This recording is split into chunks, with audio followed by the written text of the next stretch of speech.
Hello các bạn, đến video tiếp theo của mình nha. Hôm nay anh em mình làm gà chiên bột nha các bạn.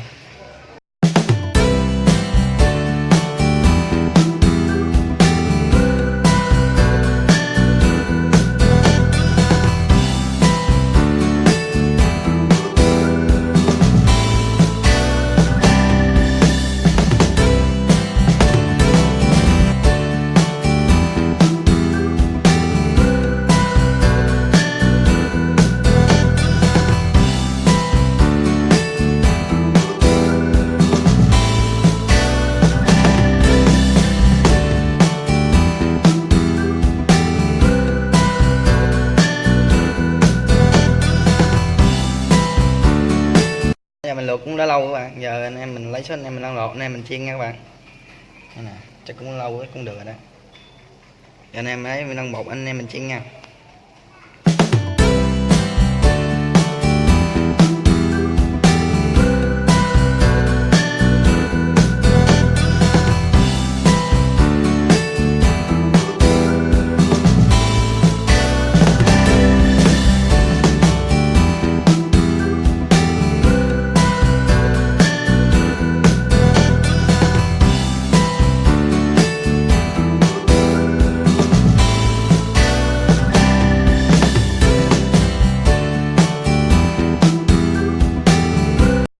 Anh em mình đang bột xong rồi, anh em mình bỏ vô chiên nha các bạn.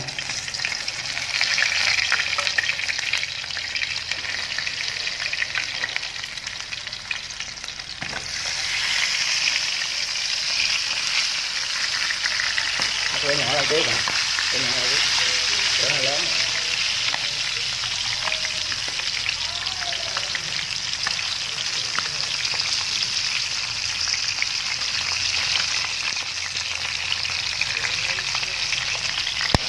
Wow.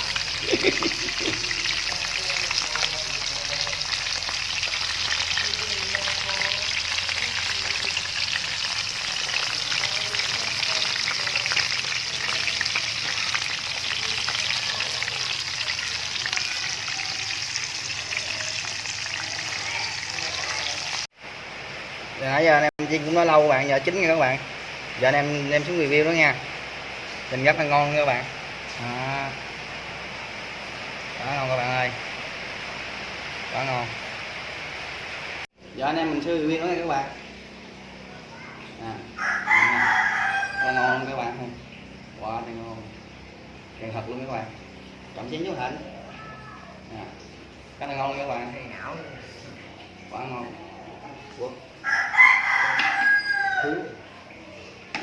Thứ gì chưa nổi.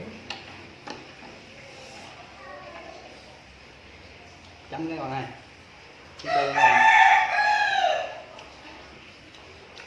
Mở các bạn nha.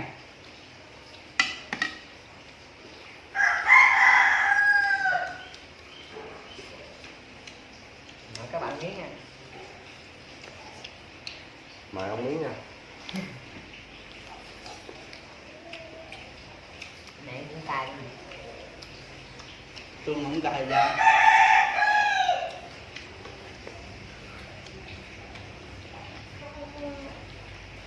Ngáo rồi.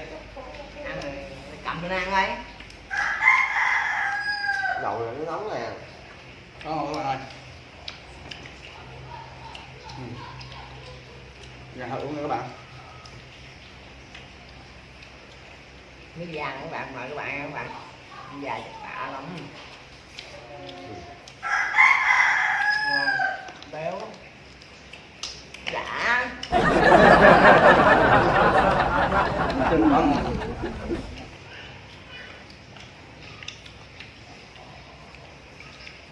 Các bạn có đồ này nha các bạn. Chấm phải như vậy nó mới chắc nha các bạn. Ăn cay. Chấm gì gì nó mới chắc nha các bạn. Chấm gì mới chắc Mời các bạn nha.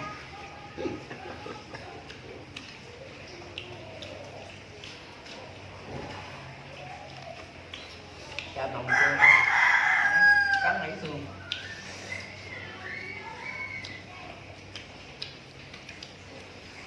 Trứng vịt nữa. Nãy mình trộn bột thấy con dư của mình chiên luôn các bạn. Nước ngon lắm.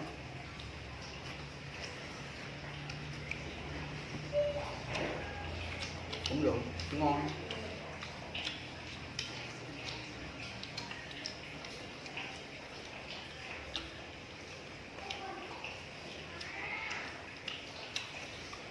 Ngon à. Lần đầu tiên làm mà ngon. Gì à, nó như gà rán.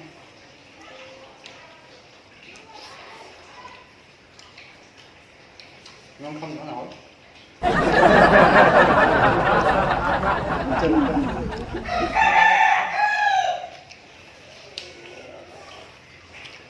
Đã. Đúng không? Gì rồi quá.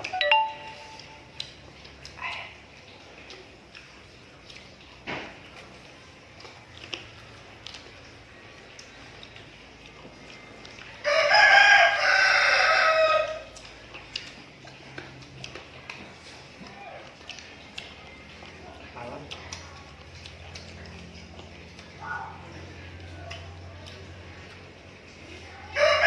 Miếng nha.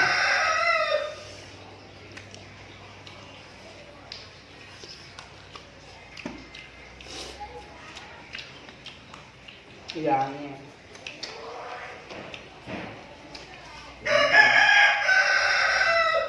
Cái nhiều quá cay.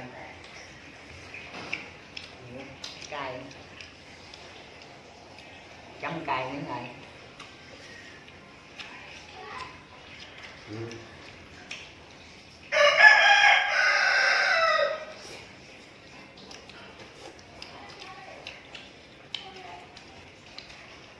Cái tương rồi.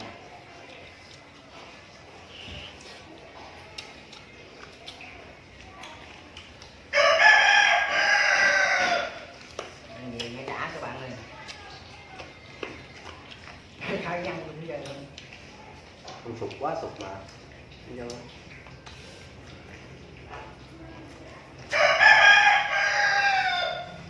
Kéo. Không. Đây. Chứ nè. Ăn đồ no mẹ luôn.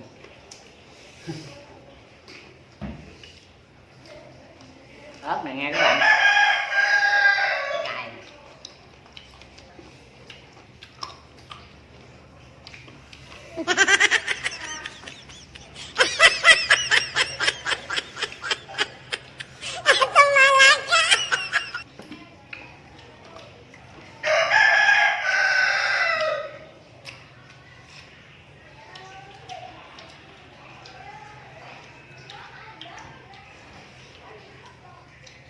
Mình lần đầu tiên mà ăn cũng được nha các bạn.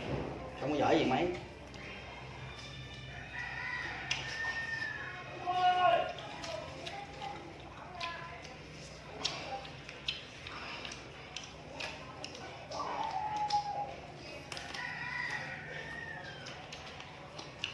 Ủa. Gần ăn mới ngon các bạn.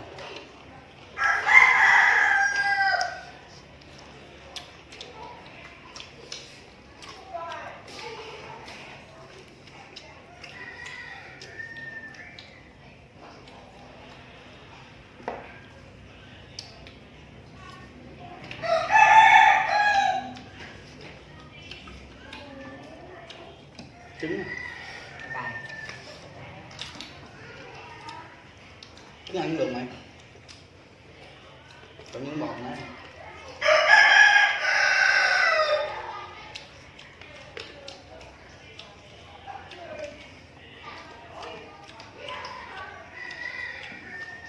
Cái da luôn.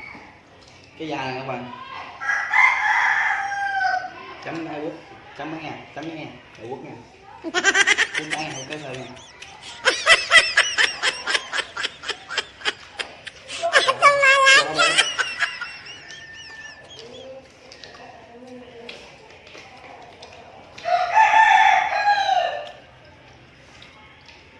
Trứng vịt nữa. Nha, trứng vịt nha.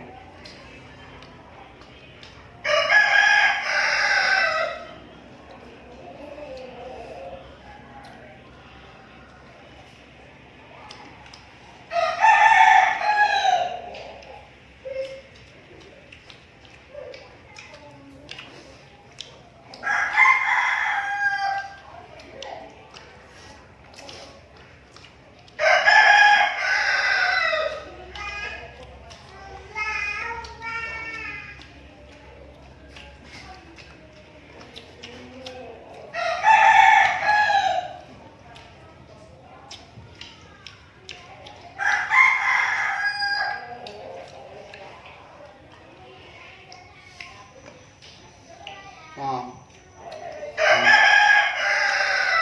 Không được, ăn đi. Cái ăn này.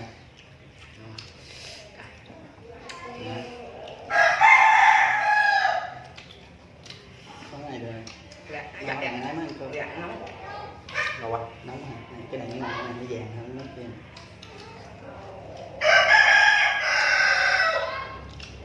Dạ, nóng. Dạ. Chết rồi.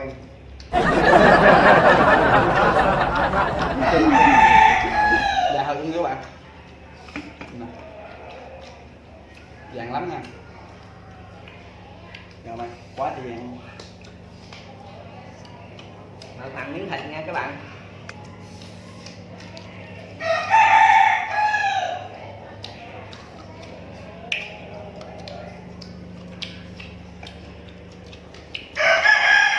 Nhỏ Ngon. không? Ăn nó đỡ mua.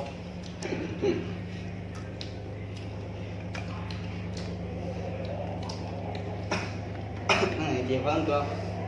Ăn nhiều cơm.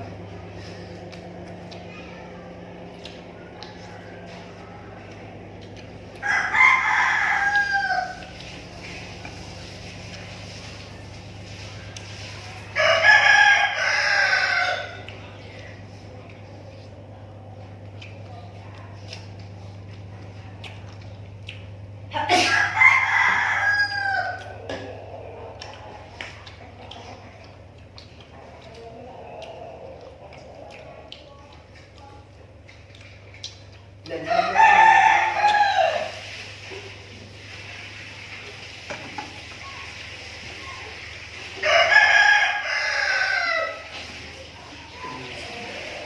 Miếng cuối cùng.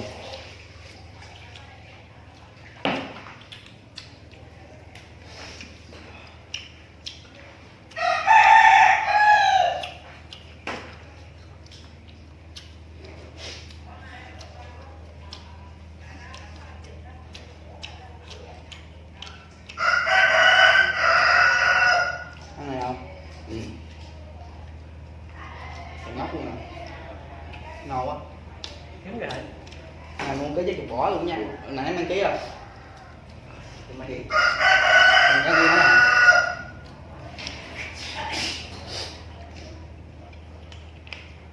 Đúng rồi.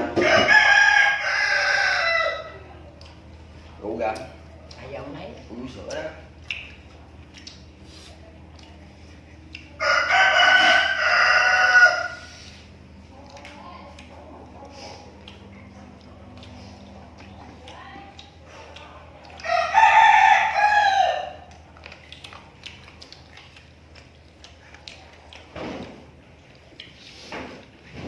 Rồi qua các bạn ơi.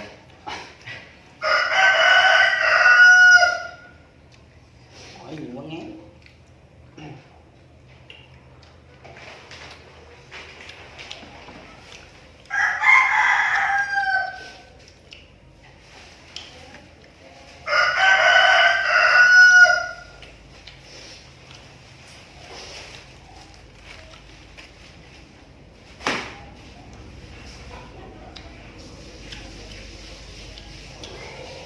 Này cũng hết rồi nha các bạn, dừng clip ở đây nha các bạn.